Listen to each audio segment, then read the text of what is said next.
Sarah was screaming. Her body shook as she lay on the cold, hard floor of the palace courtyard. Her wrapper was soaked in sweat, and her face twisted in pain. Ao and Grace stood over her, pretending to be worried, but deep inside, they were pleased. Their plan had worked.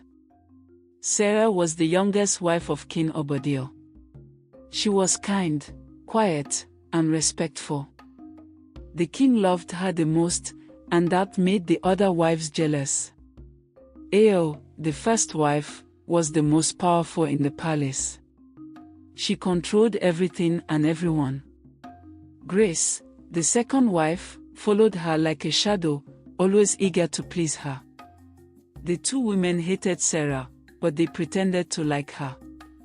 They smiled at her in public and spoke kindly to her, but behind her back, they wished for her downfall. When Sarah became pregnant, the king was overjoyed.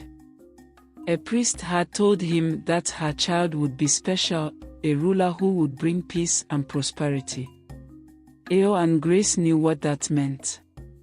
If Sarah's child became the future king, they and their children would lose all power. They couldn't let that happen. Late one night, Ao and Grace met in Ao's room. The air was thick with the smell of burning oil lamps. Ao spoke first. "We must stop this child from being born," she whispered. Grace hesitated. "But how?" "At your age," Ao said. Grace's eyes widened. Everyone feared Aya Age, the old woman who lived by the river. People said she had powers, but those powers came at a price. Still, their hatred was stronger than their fear. The next night, they went to the river, their heads covered with scarves. The forest was dark, and the wind howled through the trees. Aya Age was waiting for them, her wrinkled face barely visible under the dim moonlight. "You want to harm an innocent child?" she asked, her voice rough like dry leaves. Ao stepped forward. "We will give you whatever you ask." Aya Age smiled. She handed them a small black calabash. "Pour this into her food," she said. "She will bleed, and the child will be no more." Ao and Grace took the calabash and left without looking back. The next evening, Ao invited Sarah to eat with them. They served her a delicious meal, yam pottage with fried fish and palm oil. Sarah, unaware of their plans, ate happily. At first, nothing happened. Then she felt a sharp pain in her stomach. She gasped, clutching her belly. The pain grew worse until she collapsed on the floor. Ao and Grace screamed, calling for help, pretending to be shocked. Palace servants rushed in, and soon, the king arrived. Sarah cried out, "My baby, something is wrong." The palace healer was called. He did everything he could, but by morning, the child was gone. Sarah lay weak and empty, staring at nothing. The king was devastated. He ordered prayers and sacrifices, but nothing could bring back the unborn child. Ao and Grace smiled behind closed doors.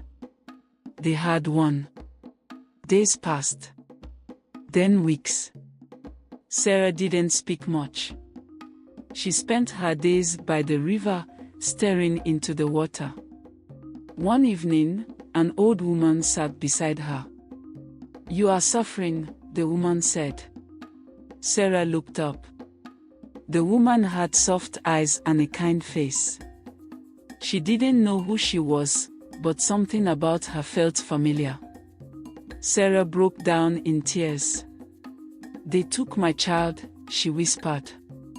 The old woman placed a hand on her shoulder. "Justice will come." That night, a terrible thing happened. Ao and Grace both woke up screaming. Their stomachs hurt so badly that they couldn't stand. They rolled on the floor, crying out in pain. No healer could help them. They bled just like Sarah had, but theirs did not stop. By morning, they were too weak to move. The king was called, and when he saw them, he demanded the truth. Through their pain, Ao and Grace confessed everything. The king's face turned dark with rage. He banished them from the palace immediately. They were sent to live in the forest, where no one would care for them. Sarah, though still grieving, found peace. The same old woman who had comforted her by the river appeared one last time. "Your enemies are gone," she said. Then she smiled and disappeared into the water. Some say she was no ordinary woman. Some say she was the spirit of the river, watching over the innocent and punishing the wicked. Whatever the truth was, one thing was clear: evil never goes unpunished.